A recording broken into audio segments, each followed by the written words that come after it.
और संसार के मीडिया कर्मी अर्थात electronic media, print media, social media, YouTubers सब वहीं पर एकत्रित हैं।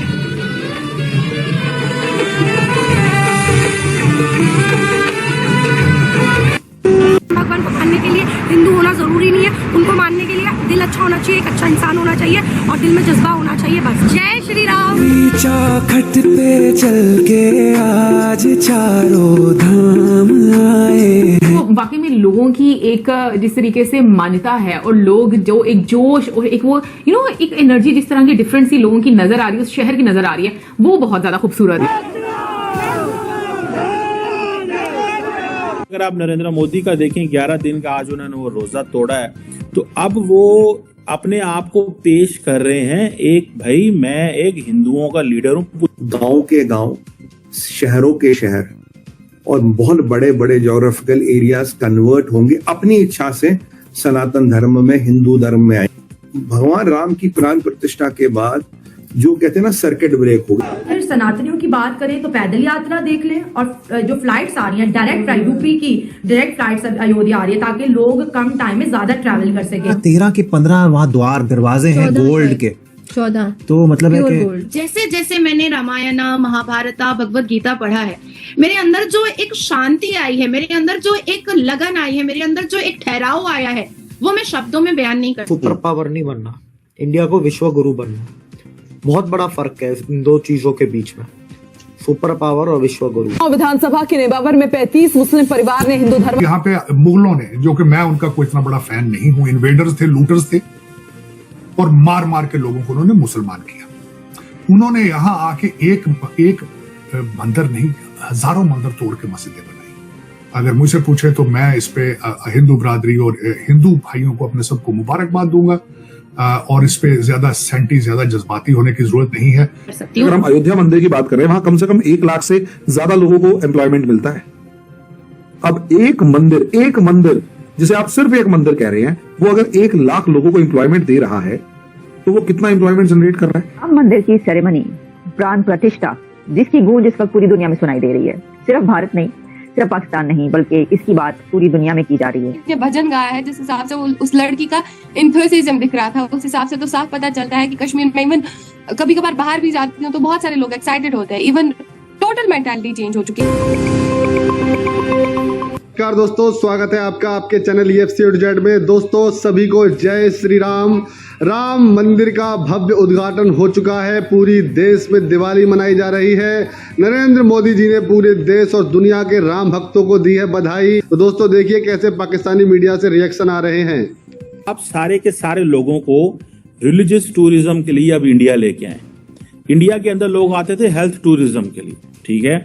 अब इंडिया के अंदर वो सारे के सारे जो हिंदूज ऑल इन इस रीजन में है, वो नेपाल में हो, वो भूटान में अगर कहीं पे हैं या बाकी जगहों पे हैं, या श्रीलंका में जैसे मैं देख रहा था सेलिब्रेशंस हो रही हैं, या मॉरिशस में हो रही हैं, या और बहुत सारे जगहों में हो रही हैं, तो वो सारे लोग यहाँ पे आया करेंगे अयोध्या में, यूपी में, और वो आके यहाँ पे सेलिब्रेट करेंगे। And then all those Hindus who are in America, in Canada, in Europe, वो सारे के सारे अब यूपी आया करेंगे। अब यूपी में चार्टर्ड जहाज चलेंगे, फ्लाइट्स आएंगी, and then that will give India a relevance, ठीक है। ये अभी तो चलो ये स्टेट लेवल पे हो रहा है।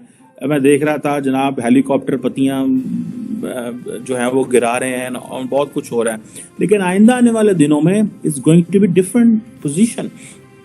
अब ये जो टूरिस्ट विजिट करेंगे वो अब आप उसको अंदाजा लगा रहे हैं कि वो बड़े पैसे कमाएंगे, ठीक है जी। और ये सुनने में आया कि यूपी की जो गवर्नमेंट ने एक बड़ा मास्टर प्लान बनाया है, ठीक है जी। वो कहते हैं कि 2031 तक हम 85,000 करोड़ रुपया इन्वेस्ट करेंगे टू डेवलप द सिटी, ताकि इसमें हम और संस्कृति के साथ और ये जो हमारे बहुत से भाई तब कन्वर्ट हुए थे औरंगजेब के टाइम में, बाबर के टाइम में, तलवारें यहाँ लगा दी थी। मैं आपको कह रहा हूँ ये एक अवसर ढूंढ रहे हैं। मैं हर तरह के लोगों से बात करता हूँ, काफी लोगों से मेरे दिन भर बात होती है, क्योंकि ये लोग अवसर ढूंढ रहे हैं कि हम कब वो विंडो खुले, कब वो शुभ घड़ी आए और हम वापस आना चाहते हैं। मैं आपको कह रहा हूँ 3 करोड़ से ज्यादा एक्स मुस्लिम तो भारत में बताए जाते हैं, और पाकिस्तान में कहते हैं 25 करीब 25 से 30% पॉपुलेशन एक्स मुस्लिम हो गई है। अब लोगों की सुने, और कुछ लोगों की मैं सुनूं जो खुद एक्स मुस्लिम है, उन्होंने मुझे तो इतना तक कहा ना, सुमित भाई ये MBS भी एक्स मुस्लिम है, पर ये घोषणा नहीं कर पाएंगे क्योंकि आप सऊदी की आप समझिए कि क्या परिस्थिति है क्या नहीं है। चलिए वो उनका व्यक्तिगत विषय है, हम उसमें नहीं जाएंगे। पर सर ये जो चुंबक बनेगा ना, इतना बड़ा चुंबक बनेगा, ये सनातन का चुंबक बनेगा। इसीलिए मैं हमेशा कहता था Ayodhya is the third pole of geopolitics. German की एक बहुत छोटी सी बच्ची है, शायद 14 या 15 साल की है, उसने भजन गाया है, जर्मन की है, बहुत प्यारी सी है, बहुत सुंदर सी है। मैं तुमको लिंक भेजूंगी, तुम जरूर सुनना। और उसने जो भजन गाया है भगवान राम की भक्ति में, मतलब मैं तो पूरी मैं हो गई थी, मतलब खो गई थी। उसके बाद मैं कहूंगी कि अफगानिस्तान ने हमें हमारी सरकार को बहुत खूबसूरत तोहफा भेजा है। राम अयोध्या के इनॉग्रेशन के उत्सव पर भेजा है। यूके में आज असेंबली के अंदर भगवत गीता के पाठ से आज असेंबली शुरू की गई थी। और इंडोनेशिया ने ये घोषित किया है कि हमारे पूर्वज जो है वो भगवान राम है। ये इंडोनेशिया ने पहले भी घोषित किया था, जब अटल बिहारी वाजपेयी जी जो हमारे पूर्व प्रधानमंत्री हैं, जब इंडोनेशिया के दौरे पर गए थे तब भी उन्होंने घोषित किया था। और अभी 2-3 दिन पहले हमारे आसाम के मुख्यमंत्री जब वहां पर गए हैं तो इंडोनेशिया ने तब भी ये बात कही कि हम अपने पूर्वजों से, हम राम से जुड़ते हैं और हमारे पूर्वज भगवान राम है। और इसके साथ साथ वो 5000 जो है अमेरिकन डायमंड्स का सेट, वो नेकलेस जिसके ऊपर राम मंदिर बना हुआ है, इसके साथ साथ राम मंदिर से रिलेटेड जो है वो गिफ्ट दिए जाएंगे। इवन के पूजा का भी तरीका उन्होंने बताया है, उसकी भी प्रैक्टिस। हाँ, क्योंकि उन्होंने कहा ये बालक रूप में हम पूजा करेंगे, तो इस पूजा का पैटर्न बाकी तमाम पूजा से क्या होगा, मुख्तलिफ होगा। और देखें अयोध्या के अंदर जिस तरह से प्रॉपर्टी के रेट बढ़े हैं, इतना लाखों की जो प्रॉपर्टी थी वो करोड़ों की होगी एकदम से। राम मंदिर की वजह से अयोध्या का सारा नक्शा बदल गया, जाएंगे, उसकी जितना बिजनेस बूस्ट होगा। और न सिर्फ ये मंदिर, मुझे लगता है न सिर्फ इंडिया की टूरिज्म को अट्रैक्ट करेगा बल्कि ऑल ऑफ द वर्ल्ड इस मंदिर को देखने आएंगे। एग्जैक्टली, पूरी दुनिया से यहाँ पर जो है ट्रैवल करें। लेकिन temple is an economy here.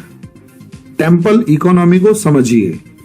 Temple economy हमारे यहाँ एक शहर में एक मंदिर जो होता है उसके आसपास 10-10, 20-20 हजार लोगों को एम्प्लॉयमेंट मिलता है, रोजगार मिलता है। और वो जो 20-20 और उसके बाद पैसा जो बाहर खर्च होता है, जो मंदिर में खर्च होता है, दोनों अलग है। और इतना, अब इससे अंदाजा लगाइए हमारे यहाँ हम कुछ भी कमाएंगे, जैसे आपके यहाँ होता है ना ज़कात, आपके यहाँ तो ज़कात पता नहीं कितनी देते हैं, बहुत फ्रैक्शन अमाउंट होता है। हमारे यहाँ जो अपनी इच्छा से, स्वेच्छा से पैसा दिया जाता है, टोटल इनकम का 10% हम लोग मंदिरों में चढ़ाते हैं, दान कर देंगे, गरीब बच्चों की शादी करवा देंगे, खाना पीना खिला देंगे, कुछ भी करेंगे, अप्रोक्सीमेट 10%। अब देखो श्री कृष्ण बता रहे हैं, महाभारता की क्योंकि बात हुई है तो श्री कृष्ण बता रहे हैं कि जब जिंदगी आपको हंसाए तो समझना कि आपके अच्छे कर्मों का फल है, पर जिंदगी जब आपको रुलाए तो आपको ये समझ लेना है कि कर्म करने का वक्त आ चुका है। अब बताइए कितनी बड़ी बात है कि हमें जानबूझ करके इंटेंशनली और जानबूझ करके हमें फोर्सिबली इतनी खूबसूरत धार्मिक सनातनी किताबों से दूर रखा गया। तो आपको ये वीडियो कैसा लगा कमेंट बॉक्स में जरूर लिखिए। इस वीडियो को लाइक कीजिए, शेयर कीजिए, सब्सक्राइब करना ना भूलिए आपके चैनल EFCZ को। तो मिलते हैं अगली वीडियो में। जय हिंद।